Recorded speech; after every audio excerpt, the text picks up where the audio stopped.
Ibnu Taimiyah itu kan Masya Allah sangat sensitif dengan tasawuf. Sekian banyak kitab-kitabnya kritik terhadap tasawuf. Bisa kita jumpai dalam kitabnya yang sangat keras, Al-Furqan Baina Auliya'ir Rahman wa Auliya'is Syaitan. Itu karya Ibnu Taimiyah berjudul Al-Furqan Baina Auliya'ir Rahman wa Auliya'is Syaitan, membedakan antara wali-wali Allah dan wali-wali setan. Di situ ada tokoh-tokoh wali yang kita muliakan dimasukkan wali setan. Ini yang sangat sensitif. Tapi begitu Ibnu Taimiyah meninggal ajalnya, meninggal wafatnya, beliau wasiat, kalau saya mati, dekatkan kuburan saya dengan orang-orang sufi. Aneh.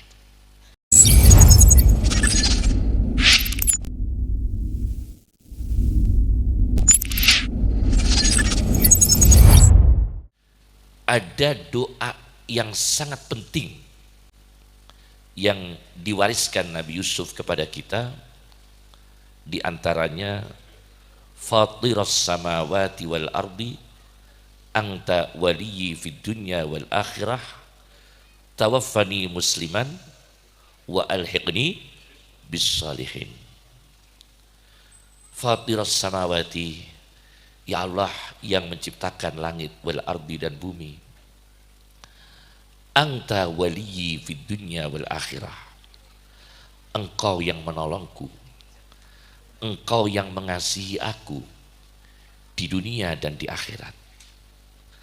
Tawaffani musliman, jadikan aku ini wafat dalam keadaan Islam, husnul khatimah. Tawaffani musliman, ya Allah cabutlah nyawa kami, jadikan kami wafat dalam keadaan Islam, wa alhiqni bis salihin, dan pertemukan kami, susulkan kami menyusul orang-orang yang saleh. Ini doa Nabi Yusuf. Semoga wafatnya Gus Yusuf Muhammad yang punya niat untuk menghadiri acara yang mulia, yakni Muktamar Nahdlatul Ulama, dengan niat yang ikhlas, dengan niat berjuang izzul Islam wal muslimin, mengantarkan beliau husnul khatimah dan mempertemukan beliau dengan orang-orang salih, wa alhiqni bis salihin, amin ya rabbal alamin. Kenapa Nabi Yusuf berdoa demikian? Dalam catatannya di dalam Hasyiah Tafsir Al-Kasyaf karya Az-Zamakhsyari, Tafsir Al-Kasyaf itu secara teologi Mu'tazilah, bukan kita ikuti. Tapi dalam masalah ini, kenapa Nabi Yusuf berdoa tawaffani musliman, jadikan saya mati keadaan Islam? Karena Nabi Yakub berpesan kepada anak-anaknya, la tamutunna illa wa antum muslimun, janganlah kalian mati kecuali dalam keadaan Islam. Masya Allah. Dari sinilah Nabi Yusuf ini memberikan ta'lim, memberikan tarbiyah kepada kita untuk senantiasa berdoa husnul khatimah, tawaffani musliman wa alhiqni bis salihin. Orang yang saleh itu tidak mesti berilmu. Orang yang berilmu belum tentu saleh. Orang yang saleh belum tentu banyak ilmu. Ada orang soleh secara intelektual agama gridnya rendah, tidak begitu tinggi dalam ilmu agama, tapi soleh karena karakternya, karena keikhlasannya, karena kezuhudannya. Yang paling sempurna ialah ulama yang soleh, itu paling sempurna. Bagaimana manusia itu bisa menjadi muslimah dan menyusul orang-orang saleh? Pertama adalah doa Nabi Yusuf tadi ialah doa yang sangat sufistik, yang sangat sufistik. Doa Nabi Yusuf. Kenapa sufistik? Saya baca di dalam tafsir Al-Awsat karya Muhammad Sayyid Tontowi, bukan Tontowi Jauhari, Muhammad Sayyid Tontowi, tafsir Al-Awsat. Nabi Yusuf itu punya pangkat, seorang menteri, pernah menjadi raja, pernah menjadi menteri, tapi beliau tetap mikir husnul khatimah. Punya jabatan, punya kedudukan, tapi mikir apa? Husnul khatimah.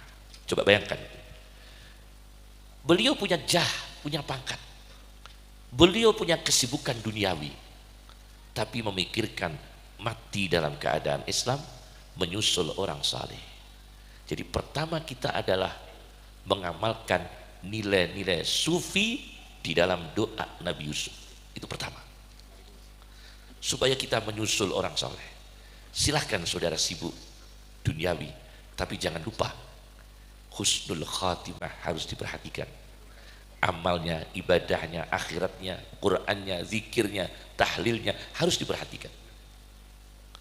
Saudara mencari dunia, mencari uang, itu adalah kebutuhan hidup, tapi jangan lupa bahwa ada yang terpenting menurut Nabi. Orang yang paling cerdas ialah orang yang mempersiapkan diri menghadapi kematian. Itu paling cerdas. Orang yang paling cerdas menurut Rasulullah itu bukan S3 sampai kedinginan, kebanyakan S. Bukan S3, S2, S1, profesor, bukan itu. Kata Rasulullah SAW, orang cerdas adalah orang yang sudah mempersiapkan diri menghadapi apa? Kematian. Itu pertama, nilai-nilai sufi. Ada orang Turki, ini cerita dari Sayyid Muhammad bin Alawi Al-Maliki. Ada orang Turki, beliau itu menulis Al-Quran dengan tangannya. Al-Quran ditulis dengan tangan, itu 30 juz. Setelah dia mendekati wafat, dia wasiat kepada anaknya, nanti kalau saya mati, Quran yang saya tulis dengan tangan ikutkan dalam kubur. Nah, ini ceritanya Sayyid Muhammad bin Alawi Al-Maliki. Masya Allah, ini nanti karomahnya orang mati.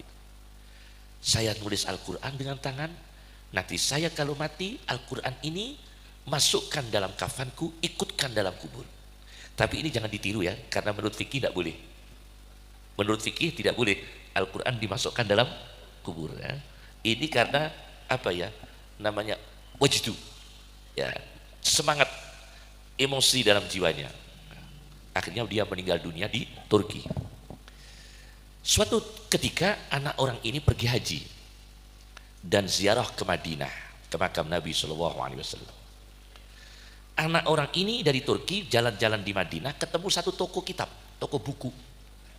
Di situ menjual Al-Quran yang ditulis oleh ayahnya.